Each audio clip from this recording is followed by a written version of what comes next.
born, he lived some 13 years before Isaac was born. And this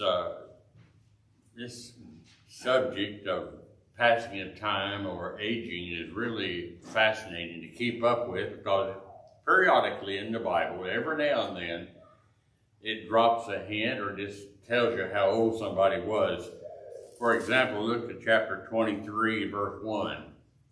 Sarah was 107 and 20, so she was 127 years old when she died.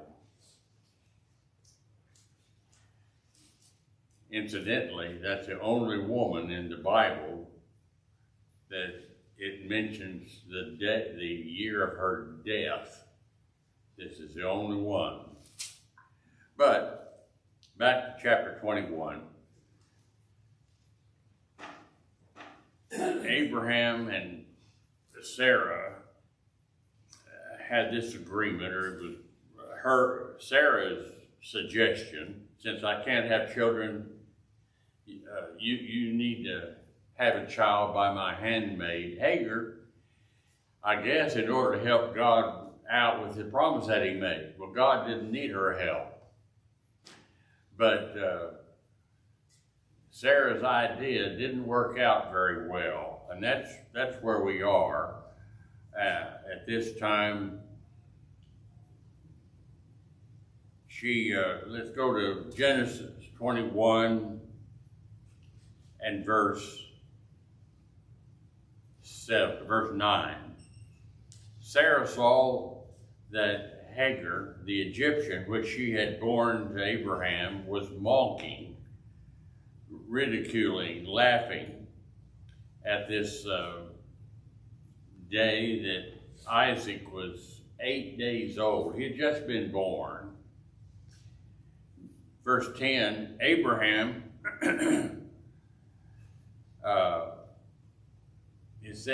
she said to Abraham, get rid of this bondwoman. Now notice how she refers to her. That tells you a little bit about how she feels about her now. She had been working for Sarah for a number of years. Probably they were very close. I mean, she come up with a suggestion for Abraham to have a child by her. And now she gets very, very jealous. And she said in verse 10, cast out the bondwoman as well as Ishmael, who is now about 13 years old, remember. It says a child, but this is a very, very wide idea of age when you use that term that we'll see here in just a moment. Anyway, the very fact that this suggestion was made upset Abraham, says verse 11. It was very grievous in his sight. And God said to Abraham, let it not be grievous in your sight because of the lad, who is 13 years old, and because of the bondwoman Hagar, his mother, because all that Sarah has said unto her, unto you, your wife Sarah, has told you some things. Listen to Sarah.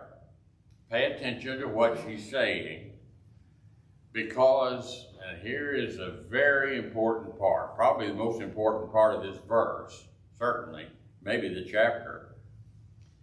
For in Isaac shall thy seed be called.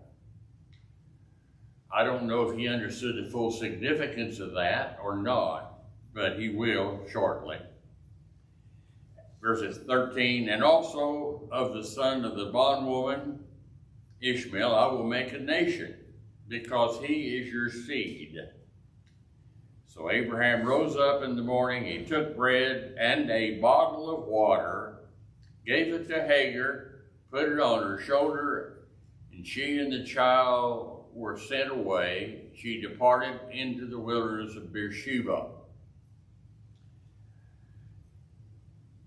And I mentioned last Lord's Day, at this point, right about the time the bell sounded, how do you feel about the things that were given to her as she left. A bottle of water, probably animal skin, but a bottle of water. When he gave it to her, I wonder if she thought, is that all? I mean, I would. Is that all? But Abraham, to me, I think undoubtedly Abraham believed that God was going to be taking care of Ishmael. Therefore, she wouldn't be needing a lot of extra goods. Maybe that's what he had in mind. The Bible doesn't say, but he knows that God carries out his promises. Okay, back to verse 14. Abraham rose up morning and he gave her this and the child. She left, went into the wilderness of Beersheba, and the water was spent. It didn't take long for them to get rid of that water. They drank all that was in it. It was empty. And she cast the child under one of the shrubs. Why would she do that? Well, read the next verse. She went and sat down over him, against him, a good ways off, as it were about the length of a person being able to shoot an arrow with his bow. And she said, I don't want to see the death of the child. I don't want to witness when he dies. And she sat over against him. He lifted up her voice and she wept. And God heard the voice of the lad, and the angel of God called Hagar. And notice he says, Hagar, what's wrong? Well, of course, God knows what's upsetting her. What ails you, Hagar? Don't fear, God has heard the voice of the lad where he is. And arise and lift up the lad. Now, it's interesting, this word lad is used and has a broad sense. Sometimes here it's talking about a 13-year-old. Sometimes it's talking about a child you can carry in your arms. Sometimes it's talking about people that are 25 to 30 years old.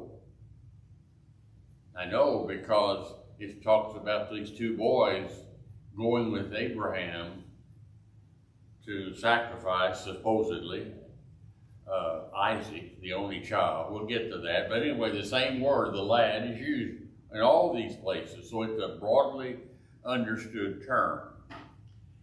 Anyway, I will make of the lad, Ishmael, a great nation.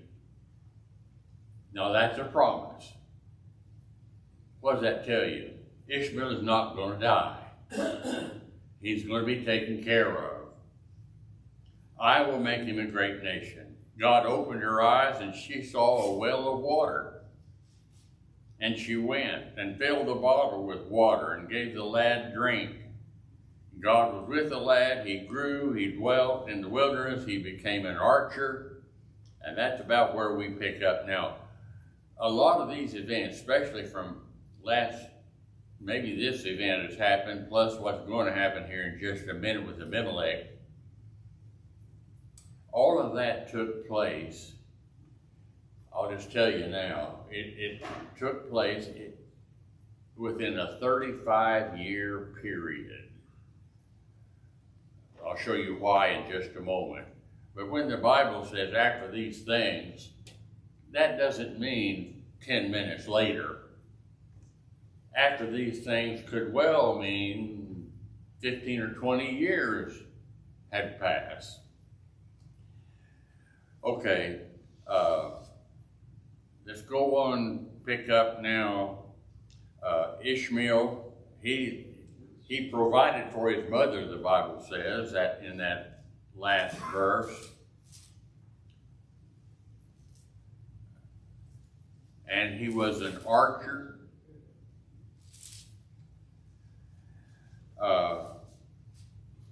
So that, I don't know exactly what that means. It may be that that was his job.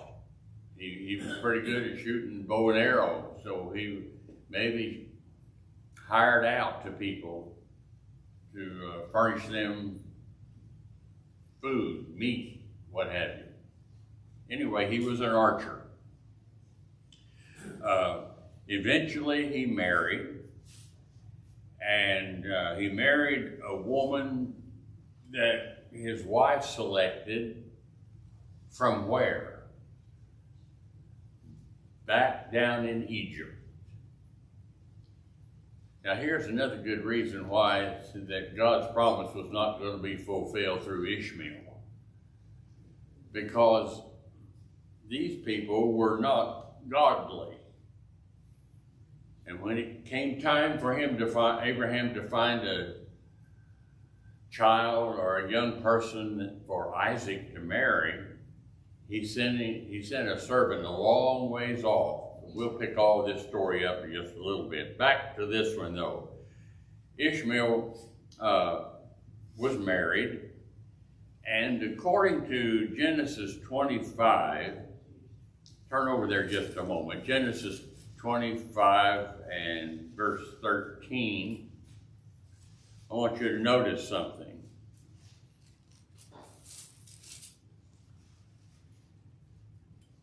Starting in verse 12, 25:12. These are the generations of Ishmael, Abraham's son, whom Hagar the Egyptian, Sarah's handmaid, bare unto Abraham. And these are the names of the sons of Ishmael, by their names according to their generations. The firstborn of Ishmael was Nebajoth, then Kedar, Abiel, Mibsam, Mishma, Duma, Massa, Hadar, Tema, Jetar, Naphish, and Kedema. These are the sons of Ishmael. Count, see how many there are. If I counted correctly, there are 12. 12 sons. So what do we have? Well, we've got the beginning of God's promise to make a great nation out of Ishmael. They're the 12 boys that start to kick off this great dynasty, we might say. Okay, chapter 21, verse 22. Go back there. And it came to pass, here's another incident. I don't know when, how many years later. The Bible doesn't say. It says, and it came to pass that at that time Abimelech, who was a king, remember we've already run into him once, he received help from Abraham when there was a fight of those kings way back there in about 7, 8 chapters earlier. So Abimelech knows Abraham and vice versa. Well, Abimelech and Phicol, the chief captain of the host, spake to Abraham and saying, God is with you in all that you do. I wonder how they knew that. Probably by observance, by hearing things, by listening. When Abraham's name was pronounced, his ears perked up. But he realized, according to this statement, that God was blessing Abraham. Now, with that in mind, look at the request that he makes to Abraham.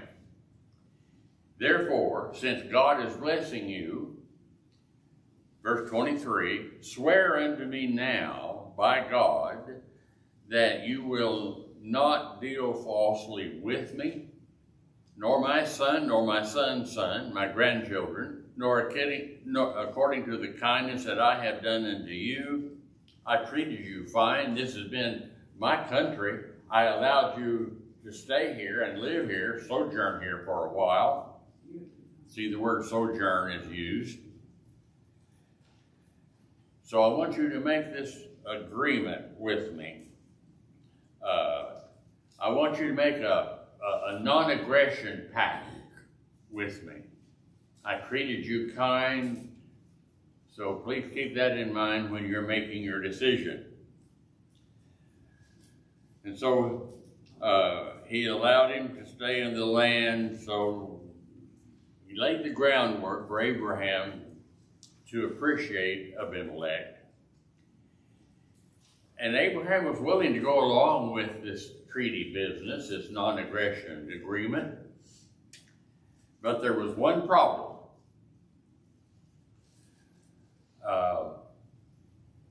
That problem was that the well that Abraham had dug, when I say Abraham did it much earlier, yes, he was younger, but a lot of times when the Bible says something, somebody did something, it was with assistance, with help. Remember the statement regarding Jesus and baptizing.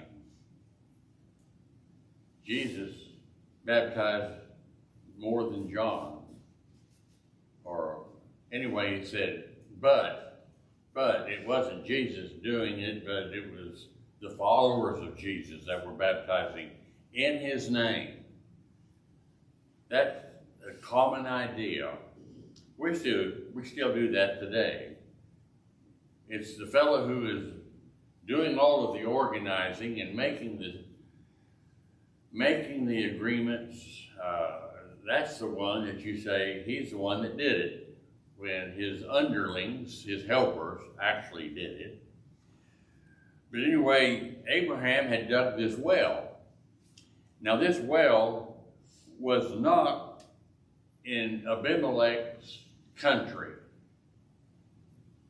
It was right out probably next door, another little nation that they considered it their property. But anyway, Abimelech, his servants went over into that area that was not belonging to Abimelech. They went over there and had a fight with Abraham's servants, and they took control of the well that Abraham had dug. And now, when Abimelech says, let's have a non-aggression pact, Abraham says, fine, I'll go along with that, but what? But some of your henchmen, some of your fellows, they had not treated us very nice. They actually came and by force stole the well that I dug from me. Now, Abimelech, if you want to have this agreement, it's going to have to be on this basis. That well's going to have to come back to my possession. And Abimelech says, in effect, fine. Well, note how it was worded.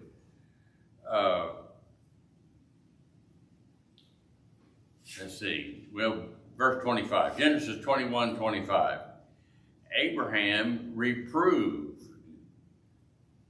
When you reprove somebody, what do you? You scold them. You get on to them. Because of this well of water, which Abimelech's servants had violently taken away earlier, Abimelech then said, and this was the case, evidently, that there's that word W-O-T, what. I usually don't pronounce that word when I'm reading. I just go ahead and make it K-N-O-W. No. I did not know about all of this, he says, Abraham. I didn't know who done it. Neither did you. You didn't tell me about it. I hadn't even heard of it until right now, when you told me. But he says, in essence, we'll take care of it. We'll agree to it.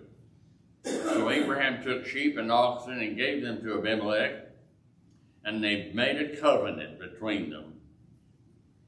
Abraham set 7 ewe lambs off by themselves. Abimelech said, "What are you doing? What does this mean? 7 ewe lambs, separated from the rest of them." And he said, "These 7 ewe lambs shall you take of my hand. They're a witness unto me that I have digged this well." He's still talking about the well.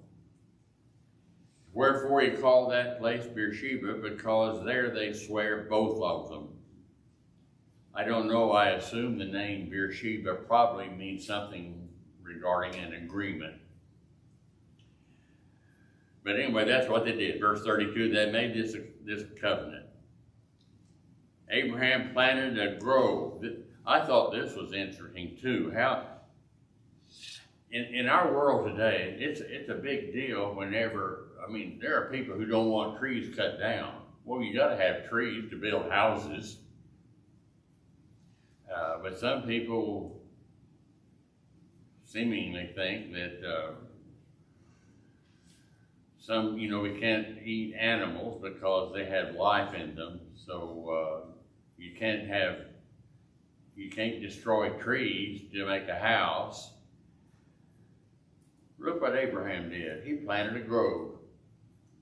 But so do a lot of people today. When the forest companies come in and strip land, what do? After they've cut those trees down, they turn right around and plant new trees. So this started early. Abraham was doing it. Okay. The next little bit of information we have starts in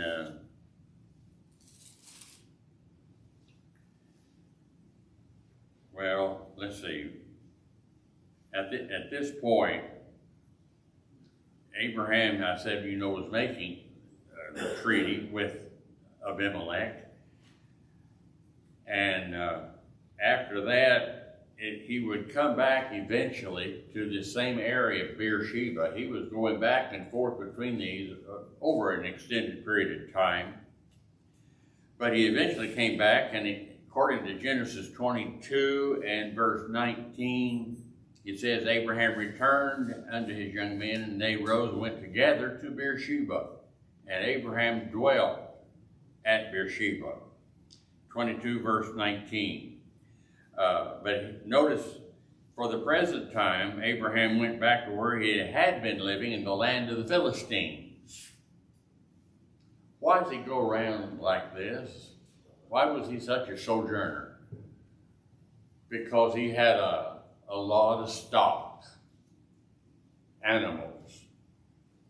And after they graze a certain territory, you move that on to another territory. That's why he lived in tents, because it was a lot easier to move than to build a house every time you were nomads back in these days. So notice the point I was making a moment ago. When Isaac was weaned, 8 days old, that's when he was circumcised. He wasn't actually weaned until probably 2.5, 3 years later. But Isaac was weaned by his mom until she was about 92 or 93 years old. For those of you who, like me, are interested in time, she was about 92 or 93 at this point in time. And notice how this applies to what we're talking about. The latter part of Genesis 21, where we've just finished, and all of the events found in chapter 22 happened during approximately 35-year period. Now notice Genesis 21 and verse 34 says, Abraham sojourned in the land of Philistines. How long? Well, it's not very exact. but it was many days. We're going to try to do a little exactness, add a little to this. But he was there many days in the land of the Philistines. Here's another aside. Remember this. In the future, I don't know if ever we get to there, but at that point, in the future, who is it that we come up with in Bible history that has a lot to do with the nation of Philistines? Remember the man by the name of Samson? That's still hundreds of years in the future. But it was Samson. This is Philistine territory. That's the same land that Abraham walked time and time again as he sojourned from Beersheba back to Hebron, back to the land of the Philistines. He was constantly moving. Okay, Genesis 21:34, it says, as I pointed out, many days he's lived, sojourned, but the word sojourn means he didn't intend to make that permanent. He temporarily stayed because the word sojourn is used. So he stayed there many days. And then Genesis 22 and verse 1, the very next verse says, and it came to pass after these things that God tempted Abraham. How long was that? We don't know exactly, obviously. But this story of Genesis 22 took place a long time after the birth of Isaac. And not only that, Isaac was at least a teenager now. We're talking about years. He was at least a teenager, no longer a little child. I personally think he was more like middle 20s, Isaac was, when the events of chapter 22 took place. So Moses, as he writes this, gives us a few little inklings of what the time is. Like in 23:1, Sarah was 127 when she died. Okay, so we think, well, how old would that make Isaac? Well, you have to do some figuring. Isaac was at least a teenager here and possibly middle 20s. Why is that important? How long have you thought that Isaac, when Abraham took Isaac and placed him on the altar, how old was he then? I don't know. I used to think he was just a little child, like an infant maybe. No, he was more than a teenager. He was in his 20s. Which meant what? Which meant he was willing to go through all of this. Dad didn't have to force him to climb up on top of that altar. I mean, the timing of some of this brings up some questions that probably brings up a lot more questions we don't have answers to also. But we know he was 37 when his mom died. And it is true, according to verse 5, look at that. Abraham tells you sit here now. They're there to make the sacrifice. You sit here. He's talking to those young men who carried all this wood with him, the servants. What are they called? Well, they're called lads, as we see in just a moment, but here the lad is also a term that's used, the same word is used referring to Isaac. Isaac evidently was pretty close to their age. He took this knife and raised it and was going to plunge it into his son, and God stayed his hand. Okay, he's called a lad here. Also in verse 12, God said, don't lay your hand upon the lad. Don't do anything to him. Now I know that you fear God. So twice he's called a lad. But that Hebrew word, na'ar, is N-A-A-R, is a very flexible term. Anything from childhood to middle 20s or 30. A lad. I remember reading one time of a woman, she was like 90-something years old, and she was attending a get-together for her son. And she was making some remarks, and she talked about her little boy. Her little boy was there in the crowd, but her little boy was 70-something years old. But to Mama, that's always her little boy. Well, that's the same concept here. This term is used in a very flexible way. For example, look at Genesis 22 and verse 5. Abraham said to the young men, abide here, and I and the lad will go yonder and worship. The young men went with him, and that term young men is the same word that's used in the same verse where it mentions Isaac. And since that's the same word that's used both times, let's remember, be careful not to say, oh, that means a little infant. No, because both of them are called young men, his own son as well as those two servants. That makes it clear that in Isaac's case, he also ought to be called a young man. Okay, chapter 22, the time element, this is now about 1872 BC, before Christ, 1872. Now remember, Moses comes along around 1500, so we're still 350 some odd years before the time of Moses. We got a lot of history to cover, but we cover a lot of it with terms like, and it came to pass, and after these things. You'll see that terminology used a lot. Verse 22, chapter 22, verse 1.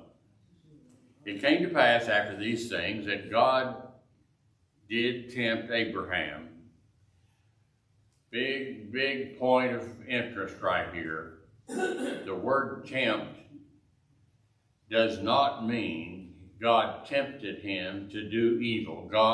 I know that because the Bible says that neither is God tempted by any man, nor does he tempt any man to do evil. So this doesn't mean God placed a temptation to cause him to sin. What does it mean? God put Abraham to the test. God was proving Abraham. That's another term that's sometimes used. But it does not mean that, like sometimes, I don't know, people have the idea that some terms mean the same thing every time. That's not even true in English. English have words in there that entire jokes are played on the fact that a word can have different meanings. And that's the basis of a joke that you might tell. Okay, anyway, the blow finally happened that you knew was coming. Chapter 22, Abraham hadn't heard from God for a number of years now, evidently, at least it's not recorded. And then God speaks, and the first word he says is, Abraham. God said, I'm here. Take your son, your only son, the one that you love. Look at all those statements. Your son, your only son, the son that you love, and go to the land of Moriah, and offering there as a sacrifice, a burnt offering on one of the mountains that I'll tell you about. Right now, you don't need to know. You just go to that land, and I'll tell you which mountain, which spot when we get there. I don't know what Abraham thought. The Bible doesn't tell us, but I can imagine. What I think about is, what would I have thought? First thing that comes to my mind is, wait a minute, God, didn't you tell me that a great nation would come from me and Sarah and our son Isaac? And Isaac is not even married yet. What do you mean? You want me to sacrifice my son? That's bound to cross his mind. But anyway, that man, Abraham, was of such faith that we'll see in just a moment, he didn't hesitate. But he started out right quickly. I think it says the next morning, verse 3, Abraham rose up early in the morning, saddled his animal, his ass or donkey, and took two of the young men. There's that word again, men. Two of the young men with him, and Isaac his son. And then he took time to cut the wood up where it would be easier to carry. That was going to be used for the burnt offering. And they rose up, all four of them, and went to the place that God told them to go. Verse 4. On the third day, Abraham lifted up his eyes, and he saw the place afar off. Now, he's obeyed God's command up to this point without any reluctance. And he takes the three, his son and those two helpers. They go probably 2.5 days. It says here 3.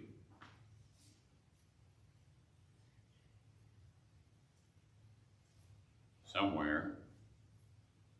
Verse 4. Where? Verse 4. Yeah, the third day. So on the third day. So he went at least, we'd say, 2.5 day journey to get to this place where God says, I want you to offer this sacrifice. 2.5 days. Now, the journey was to take them to Moriah, which was near Jerusalem. Geographically, it was near Jerusalem. But at this point, Jerusalem didn't exist. Now all of this makes for fascinating material. Why this particular spot? Jerusalem, the temple was not yet made. Jerusalem did not exist. But this was the place that God sent him to have for this sacrifice.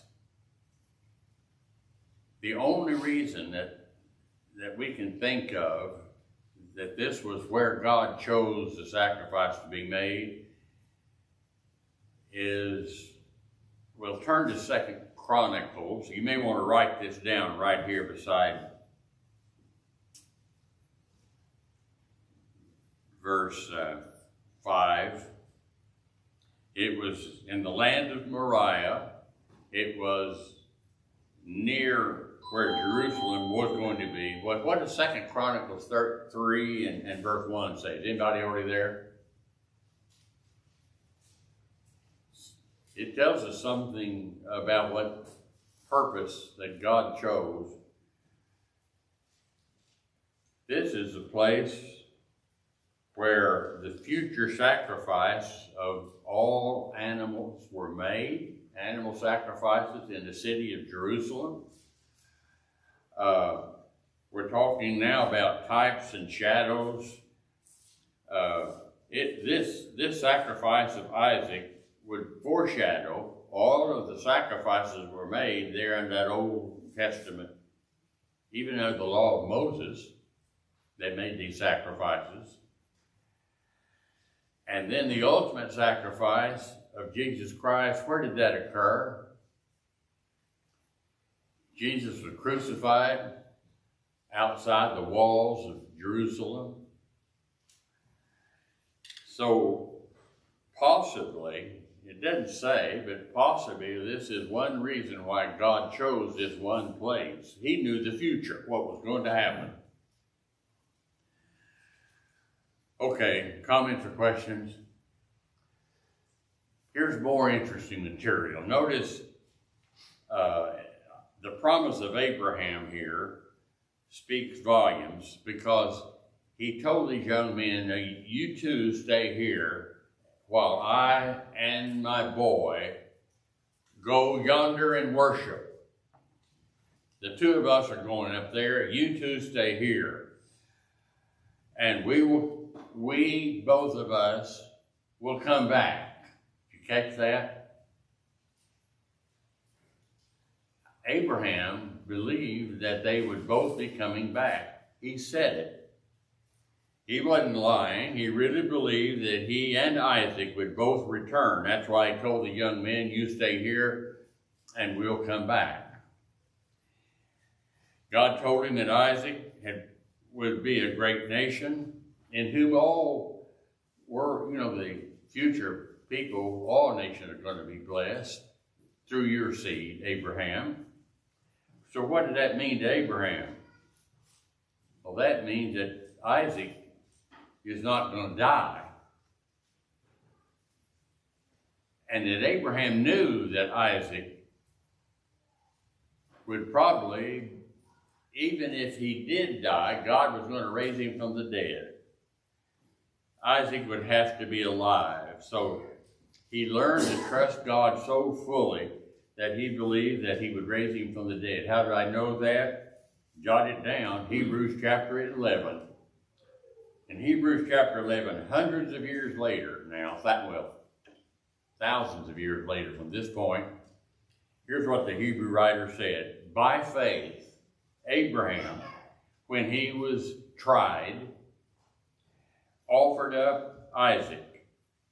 And he that received the promises offered up his only begotten son, of whom it was said, in Isaac shall thy seed be called. He accounted that God was able to raise him up, even from the dead, from whom he received him in a figure. That's powerful. But remember, God knows the end from the beginning. He knew what was going to be taking place at Jerusalem 1,000 years in the future. He knew what was going to take place in the case of Isaac too. But even Abraham believed that God, if I do take his life, that God's going to raise Isaac from the dead. Hebrews chapter 11. Okay. This is probably a good place for us to stop. The first bell has rung. We'll pick up here then next week. Thanks for your attention.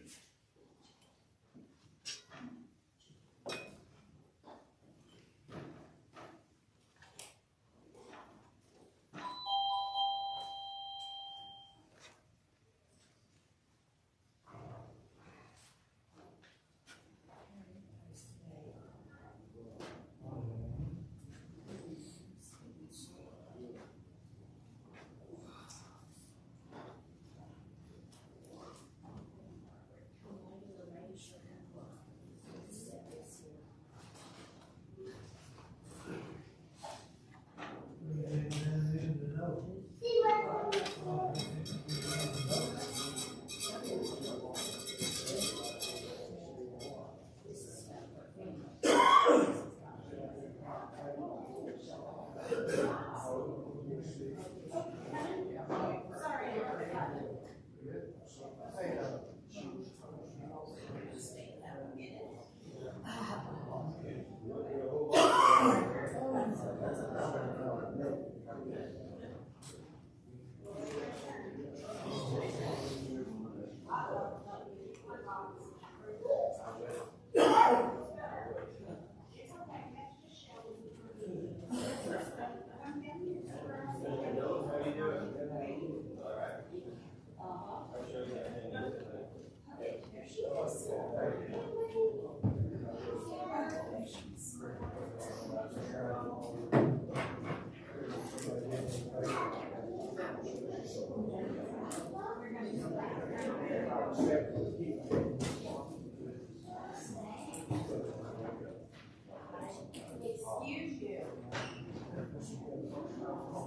just walk through people who are talking like that.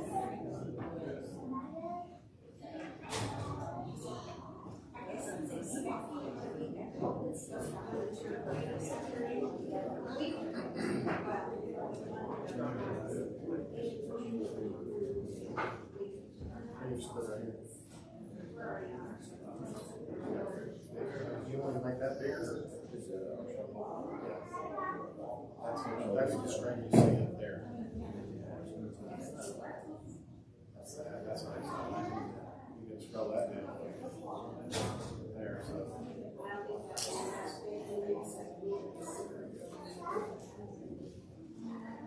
I get confused sometimes. That's fine. It's both.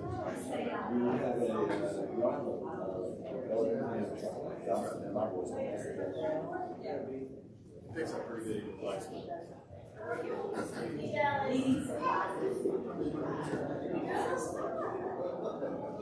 want the clicker with you?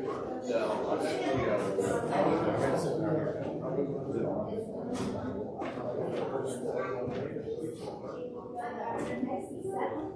I gotta let Mr. Shelby stay. I'm talking here, if you rather, get it off the phone.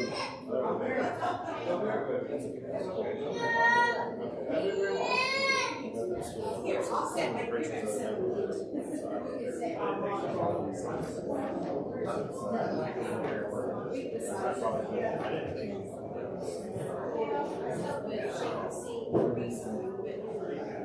We try to.